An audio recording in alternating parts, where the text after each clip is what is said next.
I'm Emma Curtin, host of a new true crime podcast called Murder Archives. It's set in Toorak in 1929 about the murder of Norma Reese McLeod.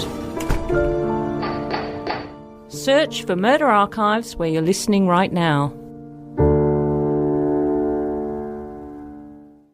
I realised something, and I shouldn't be talking about it on this podcast. It's a revelation. I've realised that I'm not a big meat eater. A little bit, mainly, I eat mainly chicken, fish. I love chicken. But I like anything in a ball. Oh, wow, interesting. So are we talking about arancini balls? Arancini balls. I'm talking... Meatballs? Meatballs, lamb balls, fish balls. Yeah. What other sort of balls are they? Potato gems, are they balls? They're like a ball. Yeah, that's interesting. Anything in a ball is good. Is it because it's bite size? No, I reckon it might be.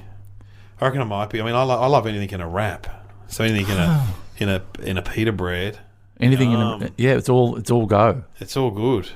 But balls, that's interesting. Because if it comes around in finger food and there's balls with sticks in them, that's my first port of call. Yeah. So you'd be a Peking duck guy? No, I don't like Peking duck. Well, hang on, isn't it in a wrap? Oh, okay. Then I do like it. I don't like it's duck. a flat wrap. I don't like duck, but you know I had it the other night. I don't like duck either, but in a ball I probably would. One of my friends had a gay wedding. And he got married. He's been married before to the same guy, and then now it's official. They got married again. Oh, nice. And they had pork balls. Pork. I don't like pork, but I love it as a ball. Yeah, and these pork balls were beautiful. See, people rave about. Do you like crackling? I love crackling. See, I don't like crackling. Wow, what's wrong with you? Maybe because I know that it's fat. Just it's pure fat. It's pure fat. But maybe I know. But if it was a crackling ball, ball, I'd probably eat it. Really? Yeah, because I don't know. What about an actual bull's testicle or a ball? Yeah, and maybe if you told me later, right, and said that was actually a testicle of a bull. Then I think I've had some. I think on some radio show, Jeff Jans cooked them up for us. No, I'm pretty sure. Pretty gamey, were they? How were they? Yeah, but they were a ball. See anything? And were they fried? Steamed. He was frying them, yeah. Because if you fry them, you're going to get them a long way down the right track. Yeah. Bit of butter, bit of garlic. You also had snails and everything in there. Oh boy. Okay. Yeah. Anyway, revelation. I don't know. We didn't come to talk about that. No. Yeah, somehow related. It's somehow related. Hello and welcome to Somehow Related. Now please welcome your hosts Glenn Robbins and Dave O'Neill. Thanks, Sam. And this is our podcast. I'm Dave O'Neill. Glenn Robbins. Sam said that. And basically we get two topics that are somehow related, but they don't sound like they're related at all. Yeah, that's what makes it. And Sam's very good at this. Sam is an expert. She helps being at uni. I don't know how she does it. She's got doctorate in something. Where doctorate in trivial facts. She did arts, I reckon. She did arts. You did arts. I did arts. I did teaching like you. And then I did arts after the teaching. I went to the same teachers' college as you. Melbourne State? Melbourne State. I didn't know that. Yeah. I did primary teaching, though. And I don't think I was there the same time you were there. It's all part of Melbourne Uni now. Yeah, it all merged, didn't it? Well, I was quite flattered. I was, because the Melbourne University contacted me the other day and said that, because I'm on the alumni list, yeah, and that someone was pretending to be me to get the advantage of being alumni. What? Which is, I think... What do you get as an alumni? I think you can Melbourne use Uni.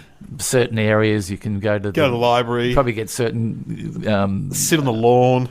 So I went and had a look at the list of alumni, and are you there? On it? Well, I should be on it. You should be on it. But in terms of comedians, it'd be Mick Malloy, Rob Sidge, Tom Gleisner. Yeah, I'm thinking Uni, impressive. And then I go down a bit further, and it says Angela White, porn star. What? Have a look. Melbourne Uni? Melbourne Uni have a porn star on the alumni. Well. Sure, I mean, She arts? You'd think so. An arts graduate. Well, it's artistic what she does. There's a lack of... What's scary is I remembered her name. Yeah. It's a worry. Angela White. I'm Googling it right now. Yeah. I don't think I went to uni with Angela White. Maybe I did. Maybe you did. Maybe if you've got a chance, when you've got a bit of spare time, look her up and then see whether she rings a bell. No wonder the fake Glenn Robbins joined the alumni. He just wants to hang out with Angela White at functions in the Great Hall It all somewhere. makes sense now. Okay. Let's get our topics. Your subjects today that are somehow related: cigarettes and Steiner schools. Wow. Steiner schools. Well, we were just talking about education. Steiner schools weren't... I don't think they were that big when we were growing up. I don't remember them. They came in, what, 80s? 70s probably, that we didn't probably know about them. But there were alternative schools. Remember there were alternative schools when we were growing up where the naughty kids would go? Yeah. Alternative, what, like up in the hills of the Dandenongs and stuff like that? Some of that too, but just in areas we had like not a special school, but a school where some of the naughty kids would go for an alternative education. We had Tirana. I know, that's a boys' home. That's like a jail. We used to drive past there. My dad used to threaten us. Yeah, of course. Of course. One of my friends' dad dropped them off at the front once. Yeah, well, we had that. You dropped off at the front. Petrified. We had Tirana, which was that was a prison. Where was that? Still there. It's in Royal Park. Yeah, Royal Park, Parkville. That's the when there's always a riot at Parkville, it's like a youth detention centre, youth prison, yes. For boys. So you're saying there was Fairfield for girls? Was it Fairfield for girls too? Yeah, right. Because my brother in the 70s played in a rock band. They played a gig there. Said it was pretty scary because they were like schoolboys playing a gig at a women's prison. Could you imagine? So you're saying there's a notch down from that, or a couple of notches down from that. There are special. No, there's always been alternative schools, but hippie sort of schools, right? And so Steiner certainly can be put in that category. But these days, there's a Steiner school not far from where we're sitting here, just down the road, which is around where I live in the inner north of Melbourne. And there's a Steiner school. German.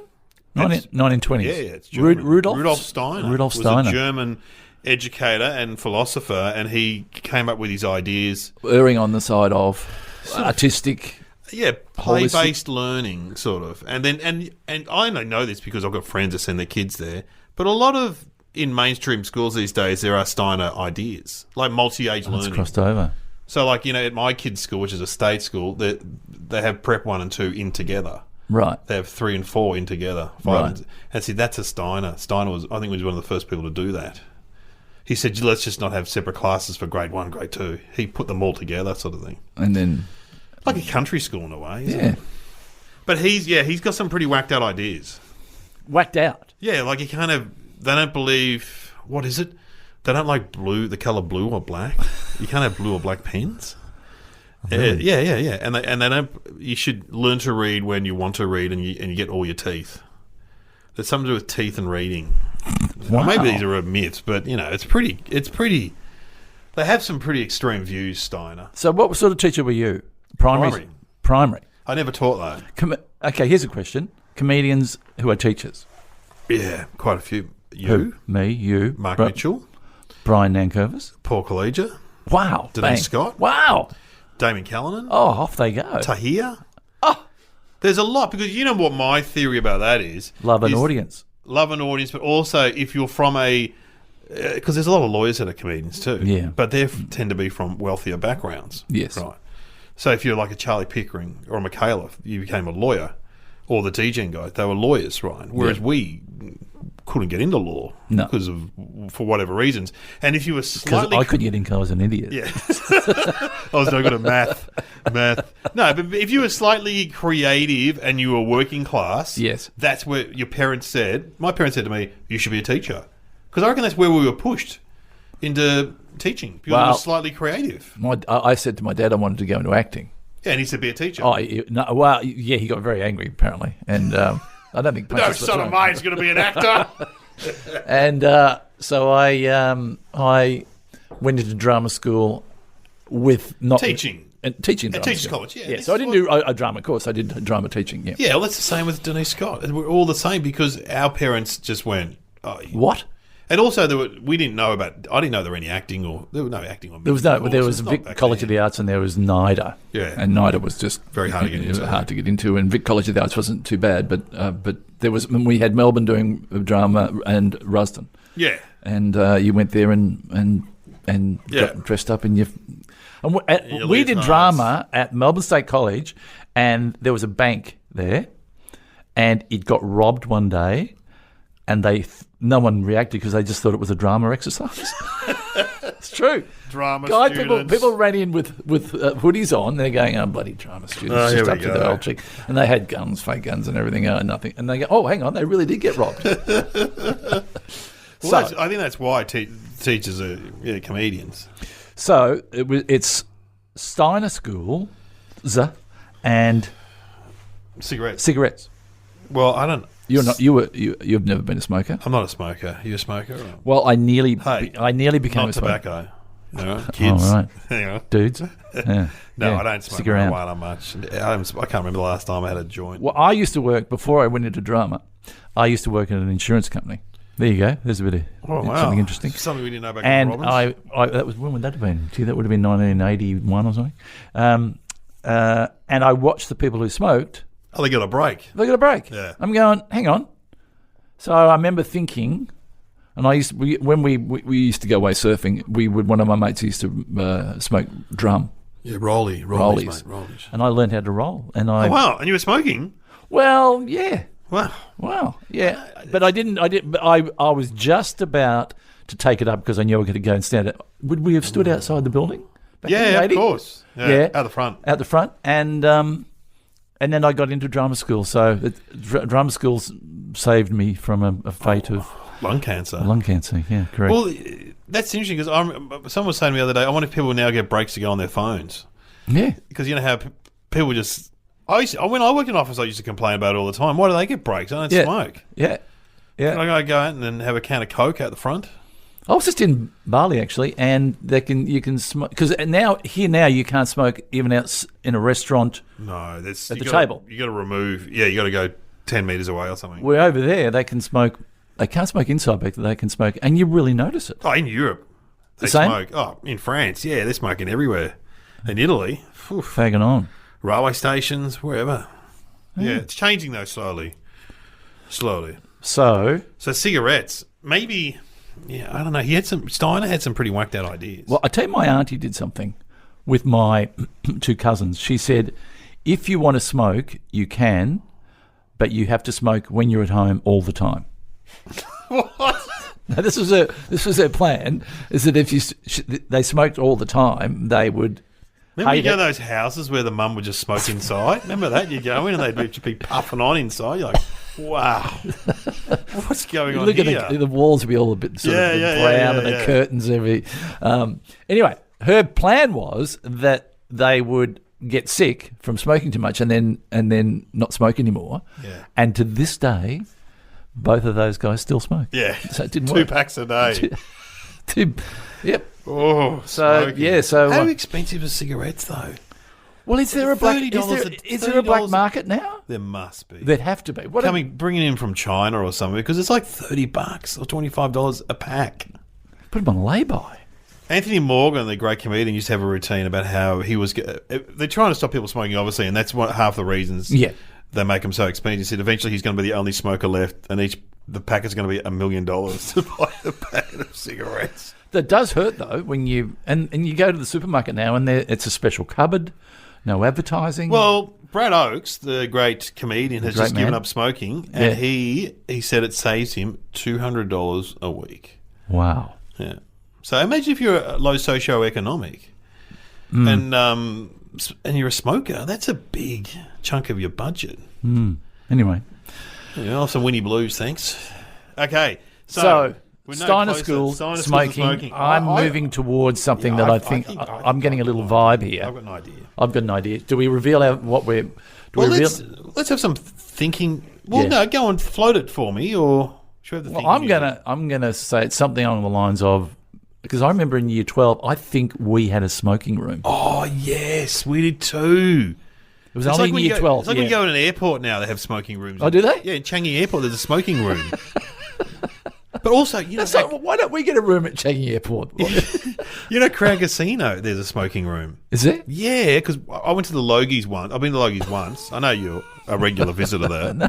I went once when I was on an ABC show, and someone said, you got to come to the smoking room And it didn't let me down. It was great. I walked in there, Molly Meldrum's there, smoking. All those chefs, Manu, all of them are there, puffing on. And it's just, the conversations were great. I don't want to leave the smoking room. I did a golf charity day one day. And Can you smoke on the golf? No, you can't. But Humphrey B. Bear this is a good story. Stick with me. Humphrey B. Bear was there. I'm in. And he went into the toilets, and I walked into the toilets shortly afterwards, and there's Humphrey B., top off, pants still on. With a fag in going, I won't say he said, it's been hot out there, isn't it? Puffing away. I said, Humph. Give me a gasper. It's hot, mate. I'm losing the image of Humph, he's fagging on. Bear. Let's have some thinking music, Sam. I think surely we've got some. I'll lock it down a bit. Some Marlboro words. You get a lot to like with a Marlboro filter, flavor, pack, or box. Come to where the flavor is. Come to Marlboro country. Thanks, Sam. I do miss those. I miss cigarette ads. Well, I have to say. I miss alcohol ads. I miss all those ads. Yeah, smoking ads were, you go, I don't want the smoking part, but I like the image part of it. The Marlboro Man. That's Marlboro right. Man. One of the Marlboro Men died of lung cancer. Did he? That's right. God, I used to do a joke about that. I'm getting a flashback. The Marlboro Man died of lung cancer. That's like ba ba ba ba ba ba. I can't remember what it was. Oh, it's going to haunt me now. Not like you to forget. That's like Mrs. Marsh dying of tooth decay. That's what it was. Oh, gee, I've dated myself. That's a very old ad. It's like Mrs. Marsh. Imagine doing that now to Gen Ys. It'd be just like a... Yeah, I know. I think Sam's a Gen Y. It's probably just a... Anyway, so my answer is that I think that initially in the 30s when Steiner schools were set up, kids were allowed to smoke. Smoking was part of the curriculum, in fact. Oh, well, I'm pretty close. I'm going to say... But they believed that smoking was... they tried to push that smoking was healthy initially. Well, I'm going to say... I'm going to go a bit further in time and say I think they introduced it as a deterrent. So you could smoke and then, like my auntie did, to show them... That it was bad? That it was bad. Oh, my God. Well, okay, let's find out the answer. The first Steiner school was opened for children of the Waldorf Astoria Cigarette Company in Stuttgart, Germany, to serve the children of employees of the factory. The school was the first comprehensive school in Germany serving the children from all social classes, genders, abilities and interests. Wow. So I'm a little confused. Can you explain? Tobacco money funded the first Steiner school. So they, I believe what Sam is telling us is that the factory workers had a school built next to their factory for their kids, and it was a Steiner school. And that was the first ever Steiner school, apparently. So smoking can be good. Yeah, for education. For education. Well, there's something. So all those hippies and stuff that send the kids to Steiner school, just remember, tobacco money built your schools, all right? Wow. Without people puffing away... No Steiner. No Steiner in Australia. No Steiner, mate. Wouldn't have come here. And no artistic, fulfillment for the kids out there. When you see a kid dancing in a woolen jumper at the front of some outdoor concert, that wouldn't happen anymore. So if you're a Steiner student and you see someone smoking, just go up to them and go, thank you. Thank you. Thank you. I'm an unemployed performance artist, but I thank you for giving me that opportunity in life. I'm sure Steiner's turned out some very successful business people, I'm sure. Sure. Some of them are lovely, the Steiner graduates. We're backtracking now. I'm backtracking. Well, there you go. Again, she's come up with a fascinating fact. I feel like a cigarette. Yeah. I don't even smoke. You have been listening to Somehow Related with Glenn Robbins and Dave O'Neill, produced by Courtney Carthy. Leave a review for Somehow Related where you're listening to podcasts. Sam, because we want to present both sides, tell us some successful people who went to Steiner schools. Sandra Bullock, Jennifer Aniston, Justin Theroux and Anna Paquin all went to Steiner schools. Wow. So they've turned out a lot of actors. I love Justin Theroux. He was in Leftovers. You see Leftovers? And... him and Jennifer Aniston, they're married. Oh, they're a Steiner couple. And this is even more scary. What? In Kath and Kim, they put a wig on me and they said that I looked like Karl was related to Jennifer Aniston. Oh, you've got a similar chin. Yeah. It all comes back. Wow. That's probably Sam was thinking that when she came up with the topic. God. Sandra Bullock's is surprising. She didn't, yeah. You reckon? Anna Paquin's not. I can see her going to a Steiner school. And that, I don't know who that is. You know, from the piano, the little girl on the piano. Oh, look on the piano. And who now then was in True Blood. She was the main girl in True Blood. What's she doing now? She's in True Blood. Oh, she's doing She's the main lead. Oh, yeah, she's Hollywood, man. She's Hollywood. And she married the guy from True Blood, the vampire. Well, there you go. Thank you, Smoking. Thank you, Smoking. Thank you, Sam. All those romantic comedies starring Jennifer Aniston. And Sandra Bullock, too. Thank you, Steiner, for romantic comedies.